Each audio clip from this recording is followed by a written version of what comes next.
टर्बोसॉफ्ट engine helicopter के अलावा boat, ships, army tank और एयरप्लेन में भी यूज में लिया जाता है। टर्बोसॉफ्ट इंजन साइज में छोटे, वजन में हल्के और पावर आउटपुट एक्सीलेंट।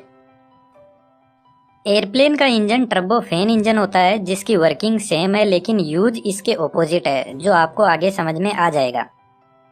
हेलीकॉप्टर में लगे टर्बोसॉफ्ट इंजन का काम सॉफ्ट पावर जनरेट करना होता है और इंजन से मिलने वाली सॉफ्ट पावर का यूज हेलीकॉप्टर के मेन रोटर को रोटेट करवाने में किया जाता है। इंजन का सबसे पहला पार्ट है पावर शाफ्ट। यह शाफ्ट मेन रोटर ब्लेड को रोटेट करवाती है। इस शाफ्ट को पावर मिलती है टरबाइन के एक सेट से और इस टरबाइन सेट को पावर टरबाइन बोलते हैं। इन टरबाइन ब्लेड्स में जो रोटेट कर रही है उनको रोटर ब्लेड बोलते हैं, जो मेन शाफ्ट के साथ में रोटेट करती है, और जो फिक्स्ड ब्लेड है उनको स्टेटर ब्लेड बोलते हैं, जो इंजन की बॉडी के साथ में फिक्स्ड रहती है।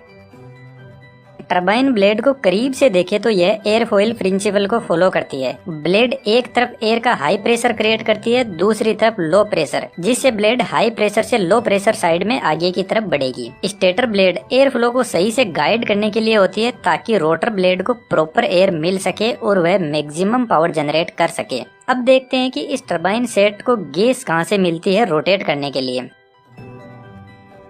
टरबाइन सेट के ऊपर देखो तो कंबसन चेंबर लगा है जिसमें नोजल लगे रहते हैं। जब कंबसन चेंबर में एटमाइज्ड जेट फ्यूल को नोजल से भेजा जाता है तो इग्नाइटर फ्यूल को बर्न करते हैं। इग्नाइटर बेसिकली एक स्पार्क प्लग होता है जो इलेक्ट्रिक पल्स जनरेट करके फ्यूल में आग लगाता है। लेकिन फ्यूल यहाँ पर अकेला नहीं जलता है, इस फ्यूल के साथ में मिक्स किया जाता है हाई प्रेशर एयर को मीडियम टेम्परेचर पर।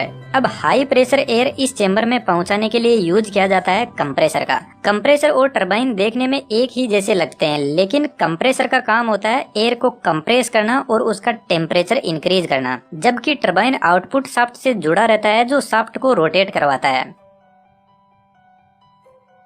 यहाँ पर लगा कंप्रेसर सेट एक होलो शाफ्ट से कनेक्टेड रहता है। इस होलो शाफ्ट को मेन पावर शाफ्ट के ऊपर सेट कर दिया जाता है, लेकिन ध्यान देने की बात है दोनों शाफ्ट इंडिपेंडेंटली रोटेट करती है। कंप्रेसर को रोटेट करवाने के लिए एक दूसरा टरबाइन जिसको गैस टरबाइन बोलते हैं, इसको पावर टरबाइन सेट के पास में अरेंज किया जाता है इसी होलो शाफ्ट पर। इस टरबाइन का काम सिर्फ इतना है कि कंप्रेसर को पावर प्रोवाइड करवाए ताकि वह बाहर से एयर को अंदर की तरफ खींचे और उसको कंप्रेस कर सके।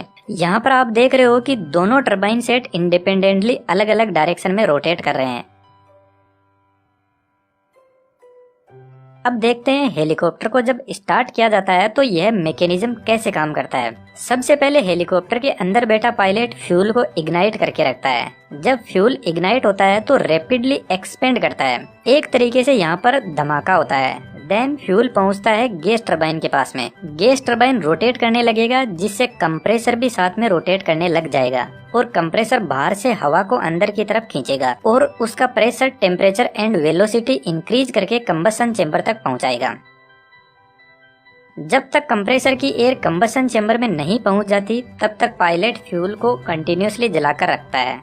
इन अदर वर्ड्स, जब तक इंजन अपनी 45% ऑपरेटिंग स्पीड तक नहीं पहुंच जाता तब तक स्टार्टर बटन को प्रेस करके रखा जाता है। जैसे ही कंप्रेसर की एयर फ्यूल के साथ में मिक्स होना शुरू होती है तो स्टार्टर बटन को रिलीज कर दिया जाता है। इसके बाद में इंजन अपने आप अपनी फुल स्पीड में रोटेट करने लग जाएगा। कंबसन चेंबर से निकली हुई हाई टेम्परेचर वाली गैसेस पहले गैस टरबाइन को रोटेट करवाएगी, उसके बाद में पावर टरबाइन को रोटेट करवाएगी। पावर टरबाइन रोटेट होने से मेन शाफ्ट रोटेट होने लग जाएगी और जलने के बाद गैसेस बाहर एज ए एग्जॉस्ट निकल जाएगी। लेकिन जो एयरप्लेन का टर्बोफैन इंजन होता है उसमें इस एग्जॉस्ट को नॉर्मली हेलीकॉप्टर के इंजन की तरह बाहर नहीं छोड़ा जाता। पीछे की तरफ एक नोजल लगा रहता है जो इन एग्जॉस्ट गैसेस को पहले कन्वर्ज करता है फिर डाइवर्ज करता है, जिससे इंजन को आगे की तरफ थ्रस्ट लगता है। और टर्बोफैन इंजन में मेन शाफ्ट पावर को इस बड़े फैन को रोटेट करवाने के लिए काम में लिया जाता है। कंप्रेसर की एफिशिएंसी को और ज्यादा बढ़ाने के लिए यहाँ पर एक सेंट्रीफ्यूगल कंप्रेसर को लगाया जाता है जो गैस को इफेक्टिव तरीके से कंप्रेस करता है। जब दोनों टरबाइन रोटेट करते हैं तो इनकी स्पीड होती है 46,000 आरपीएम, जो बहुत ज्यादा हाई है।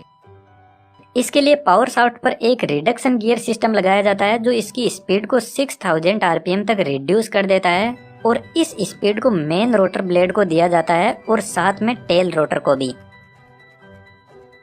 इंजन का कंप्रेसर बाहर से बहुत ज्यादा एयर को अपने अंदर की तरफ खींचता है और उसकी सिर्फ 20% एयर को ही कंबसन चेंबर में भेजा जाता है, बाकी 80% को कंबसन चेंबर की कूलिंग में काम में लिया जाता है। क्योंकि जब जेट फ्यूल जलता है तो उसका टेम्परेचर 1700 डिग्री सेल्सियस तक होता है और हमारे पास में ऐसी कोई भी मेटल नहीं है जो इस टेम्परेचर को लॉन्ग टाइम तक सहन कर सके। इसलिए बहुत जरूरी है कि कंबसन चेंबर की कूलिंग की जाए। और कूलिंग के लिए आपने नोटिस किया हो तो कंबसन चेंबर में आग मेन एयर फ्लो के रिवर्स डायरेक्शन में फ्लो कर रही है और इस टेक्निक को कहा जाता है काउंटर फ्लो हीट एक्सचेंजर। इस मेन एयर को कंबसन चेंबर के चारों तरफ रोटेट करवाया जाता है और कंबसन चेंबर में कुछ होल्स और स्लॉट्स की हेल्प से कंबसन चेंबर के चारों तरफ एक प्रोटेक्टिव शील्ड तैयार की जाती है जो प्रॉपर कूलिंग प्रोवाइड करवाती है।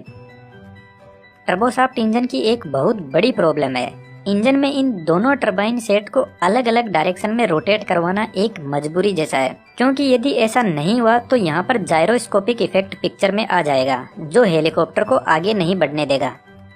जायरोस्कोपिक इफेक्ट का एक हल्का सा ओवरव्यू देखते हैं। यह कोई स्पिनिंग डिवाइस है। यदि हम इस डिवाइस को रोटेट करवाते हैं एंटी क्लॉकवाइज डायरेक्शन में तो इसकी एंगुलर वेलोसिटी इस डायरेक्शन में होगी और इस डिवाइस से जनरेट किया गया टॉर्क अंदर की साइड में लगेगा जो एंगुलर वेलोसिटी पर हावी हो जाएगा कुछ इस तरीके से। सिंपल सी भाषा में कहे तो जायरोस्कोपिक इफेक्ट जब स्पिनिंग डिवाइस रोटेट करने लग जाती है तो वह अपना रोटेशनल एक्सिस नहीं बदलना चाहती और डिवाइस पर लगने वाला टॉर्क डिवाइस को एक ही जगह रोटेट करवाता रहेगा। और यही सेम सिचुएशन हेलीकॉप्टर के साथ में होती है और हेलीकॉप्टर एक जगह रोटेट करने लग जाएगा, आगे बढ़ेगा ही नहीं। इसलिए बहुत जरूरी है कि जायरोस्कोपिक इफेक्ट को खत्म किया जाए और यही रीजन है टरबाइन सेट को ऑपोजिट डायरेक्शन में रोटेट करवाकर ऑलमोस्ट इस इफेक्ट को खत्म कर दिया जाता है। हेलीकॉप्टर में एक डिजास्टरस प्रॉब्लम और आती है जिसको कंप्रेसर स्टॉल बोलते हैं। इस प्रॉब्लम की वजह से इंजन में एक अनकंट्रोल्ड एक्सप्लोजन होता है और कुछ इस तरीके से आग बाहर निकलती है और इसकी वजह से शाफ्ट पावर रिड्यूस हो जाती है जो कोई एक्सीडेंट का रीजन बन सकती है।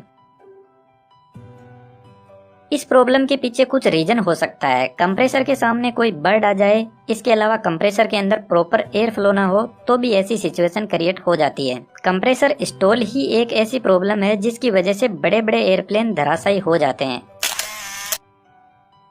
और इन इतने बड़े एयरप्लेन को एक छोटे से बर्ड का बहुत ज्यादा डर लगता है। प्रॉब्लम के पीछे रीजन है कि नॉर्मल कंडीशन में ब्लेड से ऐसे एयर फ्लो करती है और कंप्रेसर स्टॉल के टाइम यहाँ पर एयर सर्कुलेट करने लग जाती है जिसको फ्लो सेपरेशन बोलते हैं जो स्टॉल की प्रॉब्लम क्रिएट करती है। लेकिन इस प्रॉब्लम को काउंटर किया जा सकता है यदि controlled pitch angle stator blade को यूज में लिया जाए तो। इस प्रॉब्लम को हम किसी और वीडियो में डिस्कस करेंगे क्योंकि यह अपने आप में फिजिक्स का एक अलग फंडा है जो इस वीडियो की लेंथ को बहुत ज्यादा बढ़ा देगा।